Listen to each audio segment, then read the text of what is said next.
Hello दोस्तों, नमस्कार। Shweta blog में आप सभी का स्वागत है। आज इस वीडियो में सुनाने वाली हूँ वट सावित्री का कथा। तो वट सावित्री का पूजा कर लीजिए, वट वृक्ष के पास जा करके और वहीं बैठ करके कथा सुनना चाहिए। हाथ में थोड़ा सा फूल अक्षत ले लीजिए और कथा का अनुश्रवण कीजिए। भद्र देश के एक राजा थे जिनका नाम अश्विनीपति था। भद्र देश के राजा अश्विनीपति के कोई संतान नहीं थी। उन्होंने संतान की प्राप्ति के लिए मंत्र उच्चारण के साथ साथ प्रतिदिन 1 लाख आहुति देते थे। यह कार्य जो है 18 वर्ष तक उन्होंने जारी रखा। इसके बाद सावित्री देवी ने प्रकट होकर वर दिया कि राजन, तुम्हें एक तेजस्वी कन्या पैदा होगी। सावित्री देवी के कृपा से जन्म लेने के कारण से कन्या का नाम सावित्री रखा गया। कन्या बड़ी होकर बेहद रूपवान हुई। योग्य वर न मिलने की वजह से सावित्री के पिता दुखी थे। उन्होंने कन्या को स्वयंवर तलाशने भेजा। सावित्री तपोवन में भटकने लगी। वहां सालवर देश के राजा दृश्योत्सम रहते थे, क्योंकि उनका राज्य किसी ने छीन लिया था। उनके पुत्र सत्यवान को देखकर सावित्री ने पति के रूप में उनका वर्ण किया। ऋषिराज नारद को जब यह बात पता चली तो वो अश्विनीपति के पास पहुंचे और कहा कि हे राजन, यह क्या कर रहे हैं आप? सत्यवान गुणवान है, धर्मात्मा है और बलवान भी है, पर उसकी आयु बहुत ही छोटी है। वो अल्प आयु है। 1 वर्ष के बाद ही उसकी मृत्यु हो जाएगी। ऋषिराज नारद की बात सुनकर राजा अश्विनीपति घोर चिंता में डूब गए। सावित्री ने उनसे चिंता का कारण पूछा तो राजा ने कहा, पुत्री, तुमने जिस राजकुमार को अपना वर स्वरूप चुना है वो अल्प आयु है। तुम्हें किसी और को अपना जीवन साथी बनाना चाहिए। इस पर सावित्री ने कहा कि हे पिताजी, आर्य कन्या अपने पति का एक बार ही वर्ण करती है। राजा एक बार ही आज्ञा देते हैं और पंडित एक बार ही प्रतिज्ञा करते हैं और कन्यादान भी एक बार ही किया जाता है। सावित्री हठ करने लगी और बोली कि मैं सत्यवान से ही विवाह करूंगी। राजा अश्विनीपति ने सावित्री का विवाह सत्यवान के साथ कर दिया।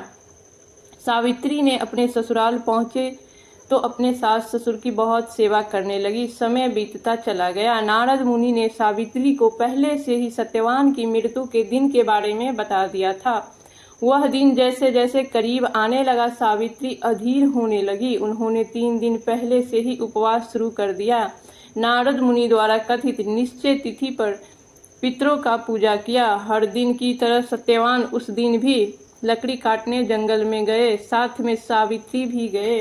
जंगल में पहुंचकर सत्यवान लकड़ी काटने के लिए पेड़ पे चढ़ गए। तभी उनका सर दर्द होने लगा।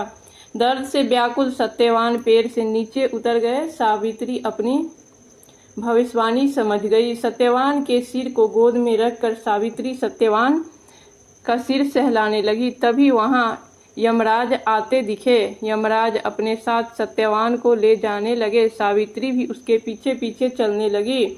यमराज ने सावित्री को समझाने की कोशिश की। यह विधि का विधान है, लेकिन सावित्री नहीं मानी। सावित्री की निष्ठा और पतिव्रता को देखकर यमराज ने सावित्री से कहा कि हे देवी, तुम धन्य हो, तुम मुझसे कोई भी वरदान मांग सकती हो।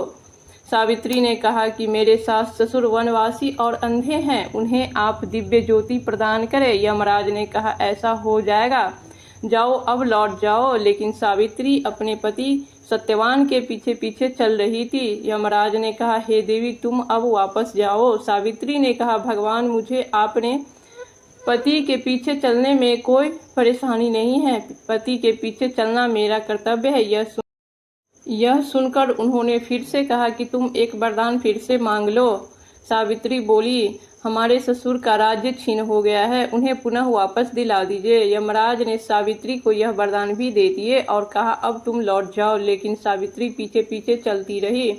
यमराज ने सावित्री को तीसरा वरदान मांगने को कहा। इस पर सावित्री ने 100 संतान और सौभाग्य का वरदान मांगा। यमराज ने इस वरदान को भी स्वीकार कर लिए और बोले, जाओ, तुम्हें ये वरदान भी प्राप्त हो जाएगा। सावित्री ने यमराज से कहा कि प्रभु, मैं एक पतिव्रता स्त्री हूँ और मैं आपने मुझे पुत्रवती होने का आशीर्वाद दिया है। यह सुनकर यमराज को सत्यवान के प्राण छोड़ने पड़े।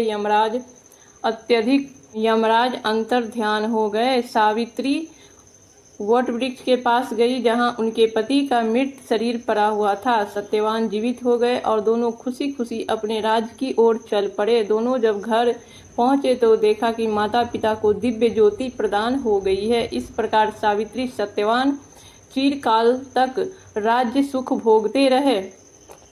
अतः पतिव्रता सावित्री के अनुरूप ही प्रथम अपने सास ससुर का उचित पूजा करने के साथ ही अन्य विधियों को प्रारंभ करे। वट सावित्री व्रत करने और इस कथा को सुनने से उपवासक के वैवाहिक जीवन या जीवन साथी की आयु की वृद्धि होती है। इसी प्रकार कई संकट समाप्त होते हैं, टल जाते हैं। तो वट सावित्री व्रत कथा कुछ इस प्रकार थी। आज की वीडियो यहीं पे समाप्त करते हैं, फिर मिलेंगे किसी नए वीडियो के साथ। तब तक के लिए नमस्कार। वीडियो देखने के लिए बहुत बहुत धन्यवाद।